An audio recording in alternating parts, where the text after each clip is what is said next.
નવા વર્ષના જય શ્રી સ્વામિનારાયણ. સુવર્ણ મહોત્સવ જે થવાનું છે એ ખૂબ ધાકધૂમથી સારી રીતે પાર પડે ઉત્સાહથી ખૂબ ઉમંગથી ડંકો વાગે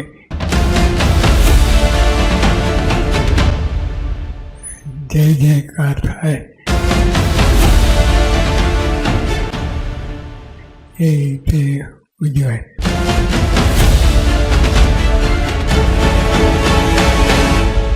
दुनिया के सबसे बड़े क्रिकेट स्टेडियम में BAPS के महोत्सव की चर्चा दुनिया भर में हो रही है.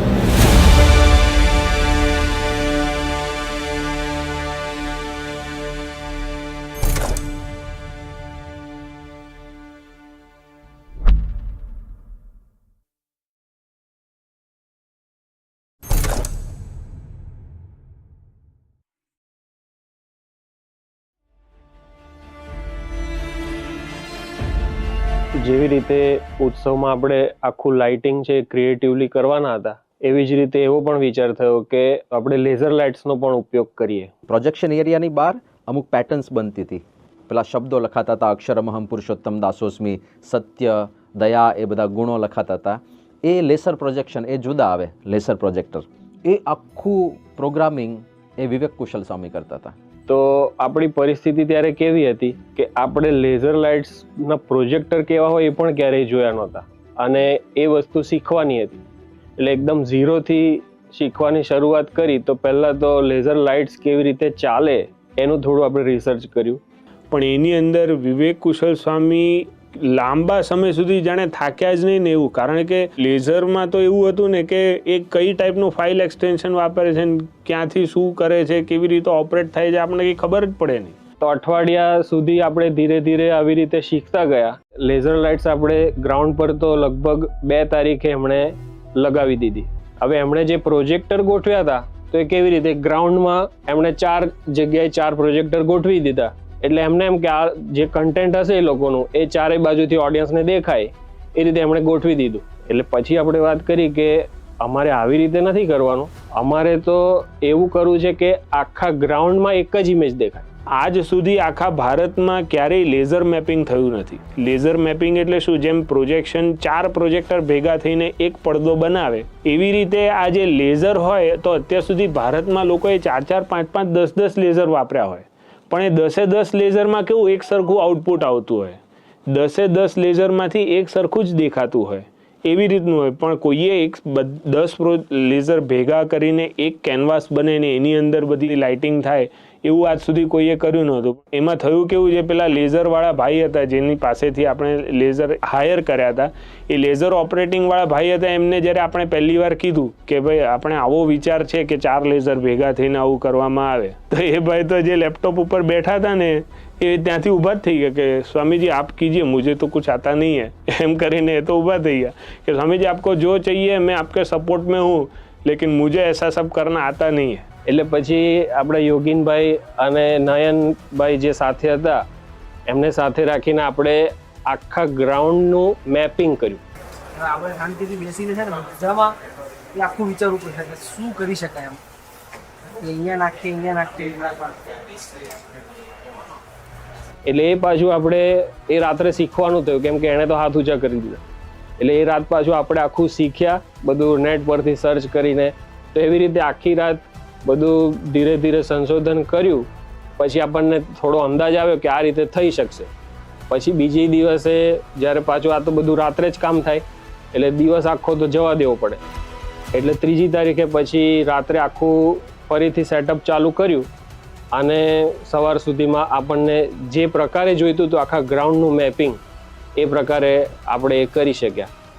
તો આપણને મહનસાઈમાંનો પ્રવેશ દેખાય કે જે વ્યક્તિ વર્ષોથી એમાં જોડાયેલો છે એણે હાથ ઊંચા કરી દીધા, અને જે આપણને કોઈ અનુભવ નથી પણ સ્વામીની ઈચ્છા છે કે આ સારી રીતે આ પ્રોજેક્શન થઈ શકે તો આપણે એક જ રાતમાં એ વસ્તુ કરી શક્યા. વિશેષતા એ હતી કે આવું આ લેવલનું ક્યારેય નથી થયું લાઇટિંગ ડિઝાઇન.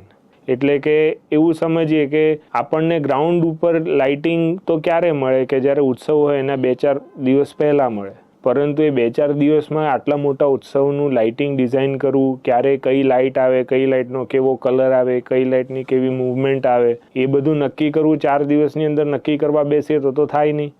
એટલે આખું પ્રી વિઝ્યુલાઇઝેશન કર્યું. એ લાઇટિંગને ઓપરેટ કરવા માટે જે લાઇટિંગ કન્સોલની વાત થઈ, એ કન્સોલ ઓપરેશન પણ નવું શીખવાનું અને નવું સોફ્ટવેર પણ શીખવાનું. સોફ્ટવેર છે ને આખું બહુ ઊંડું છે. તમે કસ્ટમાઇઝ તમારે બધા લેઆઉટ બનાવવાના, તમારે બધું કરવાનું. આ તો આખું કોરું કેનવાસ જ મળે, ફિક્સચર્સ બધા નાખવાના.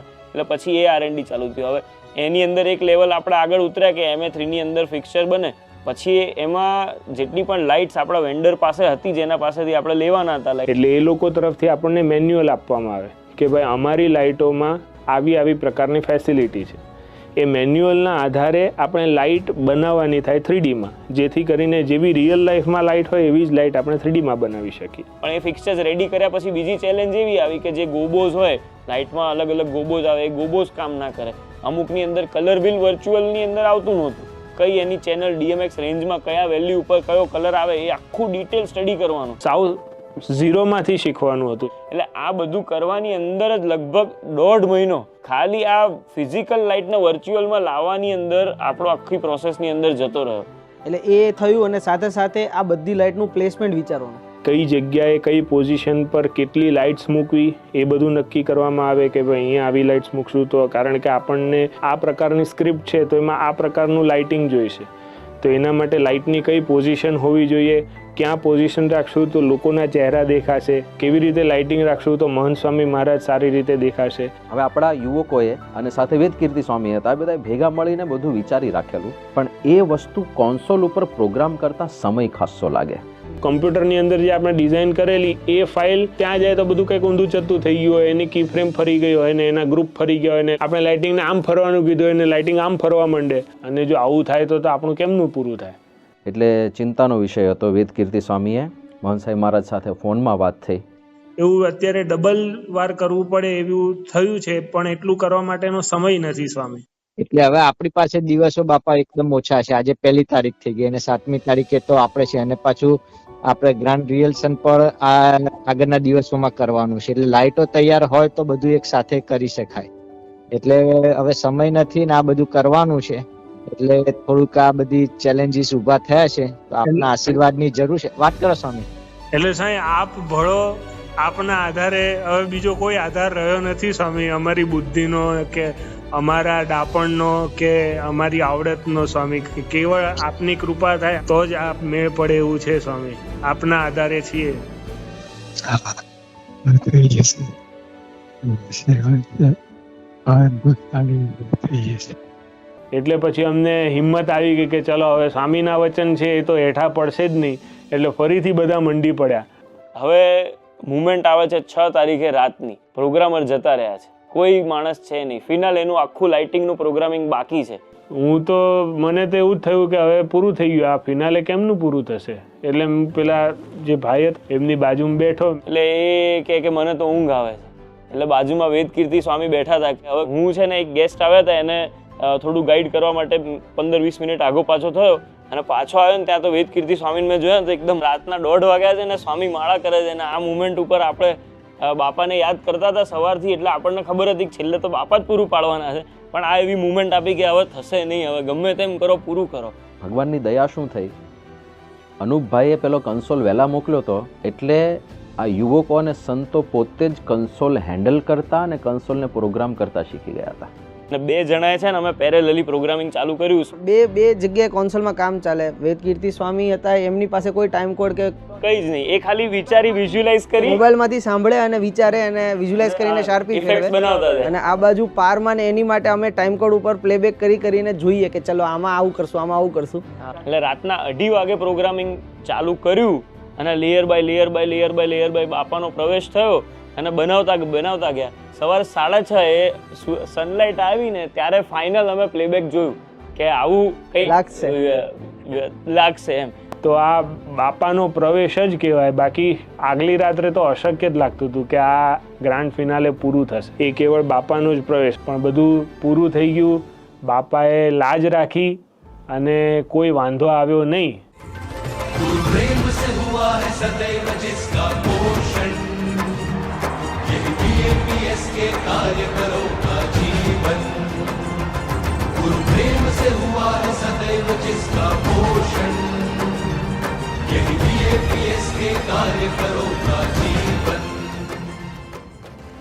એલઈડી બ્રેસલેટ તો અત્યારે ઘણા બધા કોન્સર્ટમાં એમાં વપરાય છે, ઘણા બધા શોઝમાં વપરાય છે, પણ એ બ્લિંકિંગ થાય ઢીંચુક ઢીંચુક સાથે પેટર્ન ઊભી થાય એલઈડી બ્રેસલેટમાં. આટલા મોટા સ્કેલ ઉપર 1 લાખ બ્રેસલેટ પહેરેલા માણસો બેઠા છે અને એમાં જુદા જુદા શેપ્સ બને, એમાં BAPSનો ઝંડો બને, એમાં BAPS લખાયેલું દેખાય, એમાં મ્યુઝિક પ્રમાણે એનું બ્લિંકિંગ થાય, એમાં પેલા પાણીના તરંગો બને. આ પ્રકારનું પ્રોગ્રામિંગ એલઈડી બ્રેસલેટમાં અત્યાર સુધી ક્યારેય થયું નથી. અને આ એક એક વસ્તુ માટે જે ડિટેલિંગ કરવાનું, 1 લાખ લોકોને બ્રેસલેટ આપવાના હતા અને એ પાછી પેટર્ન આપણે નક્કી કરી હતી કે આવી પેટર્નમાં હવે પેટર્ન કરવી હોય તો એક્ઝેક્ટલી આપણને ખબર પડવી જોઈએ કે આ બ્રેસલેટ અહીંયા જ હોવું જોઈએ, બીજું અહીંયા જ હોવું જોઈએ. અને એના માટે આપણે સીટ ગણવી પડે કે ભાઈ કઈ લાઈનમાં કેટલી સીટ છે. તો તમને નહીં મનાય, આપણે 1 લાખ સીટો ગણી છે આપણા યુવકોએ. એક એક સીટ, એક એક લાઈનમાં કેટલી સીટ છે એ બધું ગણ્યું છે. પણ હવે આપણે જે કંપની પાસેથી રિસ્ટબેલ્ટ્સ મંગાવવાના હતા એ કંપનીને આપણે વાત કરી કે અમને વિશિષ્ટ પ્રકારના રિસ્ટબેલ્ટ્સ જોઈશે, કારણ કે એ લોકો દર વખતે જેટલા પણ કોઈ રિસ્ટબેલ્ટ્સ અત્યાર સુધી એ લોકોએ મેન્યુફેક્ચર કર્યા હતા તો એ લોકો 10 ઝોનમાં રિસ્ટબેલ્ટ્સ મેન્યુફેક્ચર કરતા હતા. એટલે કે 10 જુદી જુદી પ્રકારના રિસ્ટબેલ્ટ્સ હોય કે જેને તમે કંટ્રોલ કરી શકો. પણ આપણને જે રીતની ડિઝાઇન વગેરે જોતું હતું એના માટે આપણને ઓછામાં ઓછા 20 ઝોન જોઈએ.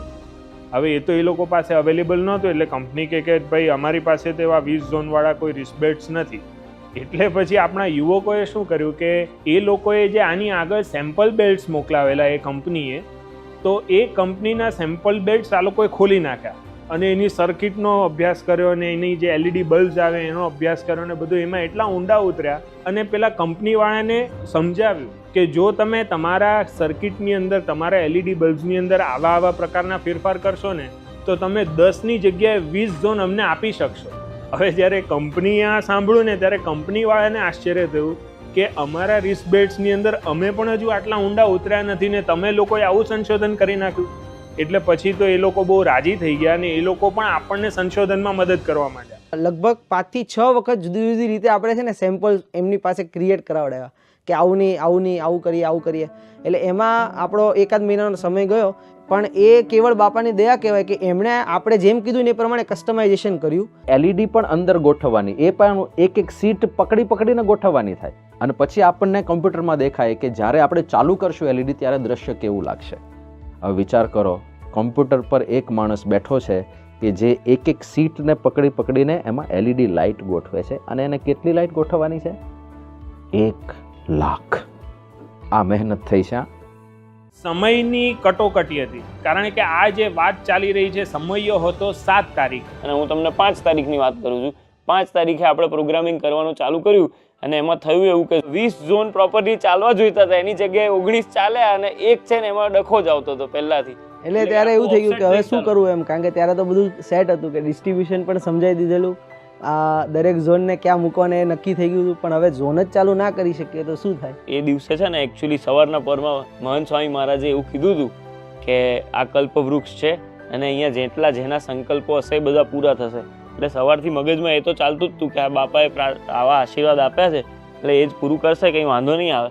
હવે આમાં વાત કેવી હતી કે જે રિસ્ટબેન્ડ્સને કંટ્રોલ કરવાના હતા ને એ રિસ્ટબેન્ડ્સનું કંટ્રોલર જુદું આવે કે જે રેડિયો ફ્રીક્વન્સી દ્વારા એ રિસ્ટબેન્ડ્સની લાઇટો બદલે એનું જુદું કંટ્રોલર આવે. એટલે કે આપણે જે ગ્રાન્ડ એમએનું કન્સોલ હતું એમાંથી જે આપણે આઉટપુટ આપીએ એ રિસ્ટબેન્ડનું જે પોતાનું કંટ્રોલર હોય ને એમાં જાય અને એ કંટ્રોલરમાંથી આખી રેડિયો ફ્રીક્વન્સી દ્વારા એ બધા રિસ્ટબેન્ડ સુધી આપણો ડેટા પહોંચે એવી આપણી ગોઠવણી હતી. પણ હવે જે રિસ્ટબેન્ડ્સનું જે કંટ્રોલર હતું ને એ અમારામાંથી કોઈને વાપરતા આવડતું નહોતું.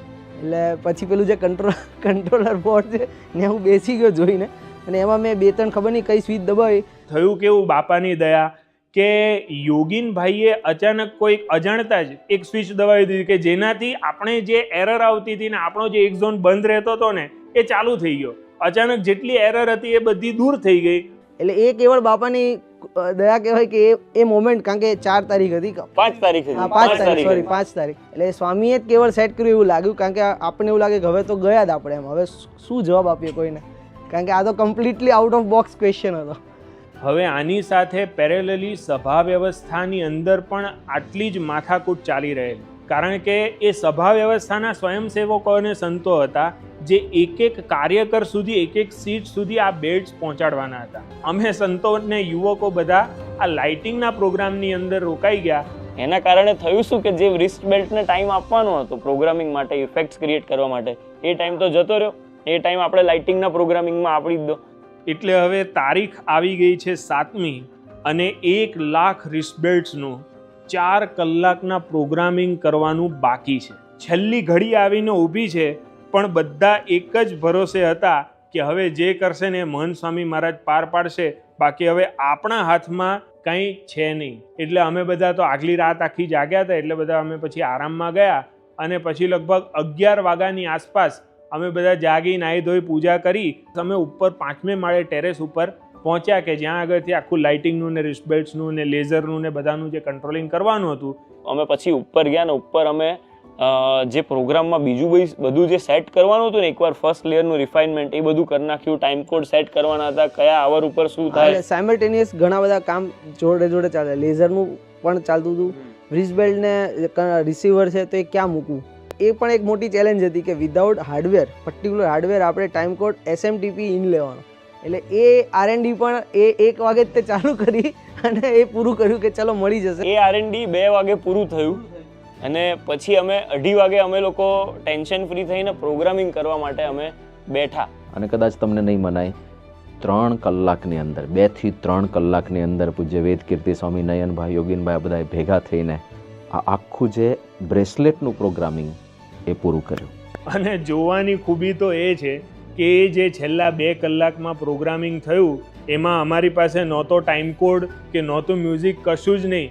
એક બાજુથી અમે મોબાઈલમાં અને લેપટોપમાં મ્યુઝિક સાંભળીએ કે ભાઈ હવે આ મ્યુઝિકમાં કેવું કરવું છે, આ મ્યુઝિકમાં કેવું કરવું છે, અને બીજી બાજુ પ્રોગ્રામિંગ કરતા જઈએ. આ લાઇટિંગ ને બધું ડિઝાઇનમાં કેવું છે કે એ બધું ચલાવવાનું હોય ને એ ટાઈમ કોડ ઉપર ચાલે, કે ત્યાંથી જો અંદર ઓડિયો રૂમમાંથી કે પ્લેબેક રૂમમાંથી આપણને જે ટાઈમ કોડ મળે એના આધારે જ આ બધું ચાલે. પણ આ તો વગર ટાઈમ કોડે આનું પ્રોગ્રામિંગ કરવાનું, મોબાઈલમાંથી સાંભળીને પ્રોગ્રામિંગ કરવાનું.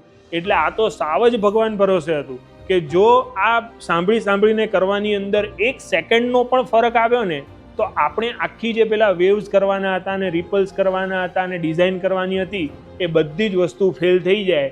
અને એક મુમેન્ટ પછી મને યાદ આવે છે, આ લગભગ 11:30 વાગે કે હું પહેલાં ઉપર ગયો અને પહેલાં ઉપર જઈને મેં છે ને બાપાને યાદ કર્યા, ધૂન કરી, શાંતિથી બેઠા અને શું કહેવાય પ્રમુખ સ્વામી મહારાજને યાદ કર્યા. મેં કીધું કે આ બધું શાંતિથી થઈ જાય અને બધું ટેન્શન જતું હતું. આપણને કોન્ફિડન્સ આવી ગયો કે થઈ જ જશે. પછી બધા આવ્યા ને એટલે આપણે એ બાપા ભળ્યા, આપણે એટલા નિશ્ચિંત થયા ને તો આટલા શોર્ટ પીરિયડમાં કામ થઈ શક્યું. બાકી તમે હાઈપર થઈને આટલું સ્પીડમાં કામ કરી જ ના શકો. પણ આપણે સૌ જોઈએ છીએ કે મહંત સ્વામી મહારાજ ખરેખર ભળ્યા અને ખરેખરી લાજ રાખી. એટલે એ બાપાના પ્રવેશથી આખી વસ્તુ એવી રીતના થઈ ગઈ. હવે આ બાપાની દયા જ ને આટલું બધું ઝડપથી અને આ 1 લાખનું પ્રોગ્રામિંગ પૂરું થાય એ કંઈ બહુ સાધારણ વસ્તુ નથી. આ ક્યારેય નથી થયું. આ ટાઈપની pattern first time ever in the world આપણે કરી છે. પહેલી વાર આ થયું છે અને લોકો જોઈ રહ્યા છે. અને પહેલી વાર રિસ્ટબેલ્ટ ચાલુ થઈ એટલે મારી આંખો ભીની થઈ ગઈ અને યોગીનભાઈની આંખો ભીની થઈ ગઈ અને યોગીને મારી સામે જોયું અને ત્યારે મેં એના ખભા ઉપર હાથ મૂક્યો. મેં કીધું બાપાની દયાથી આ પાર પડી ગયું. ऋषीणां पुनराद्यानां वाचमर्थोऽनुधावति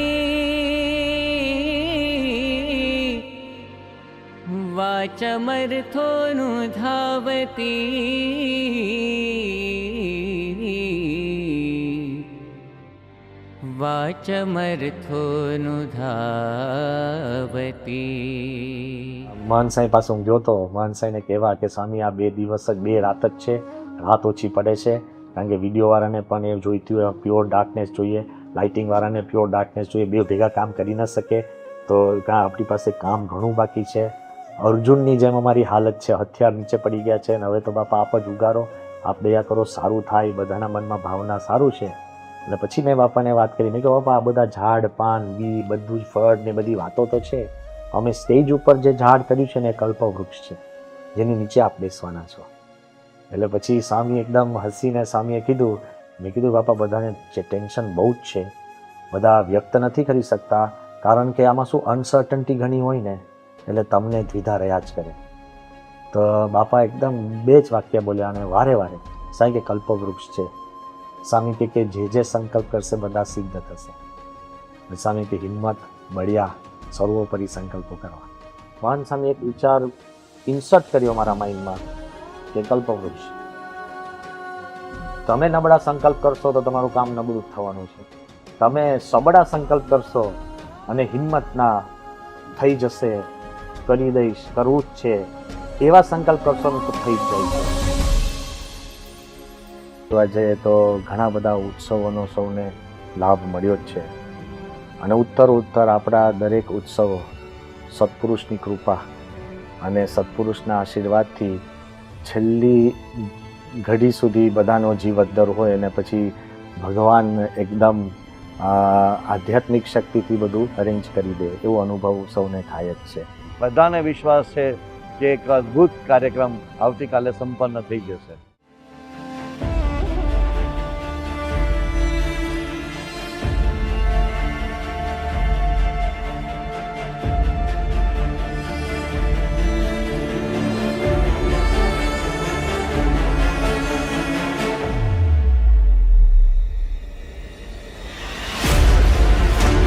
સ્વામી બાપાના અંતરમાં સવારથી જ કાર્યકરોને રાજી કરવા એ એમની અંતરની ભાવના હતી. બરાબર 8 વાગે પરમ પૂજ્ય મહંત સાંઈ મહારાજનો ફોન આવ્યો. એ દિવસ સ્વામી બાપા 4 ને 10 વાગે એમના ઉતારેથી એ નીકળી ગયા. સ્વામી એકદમ સ્થિર હતા.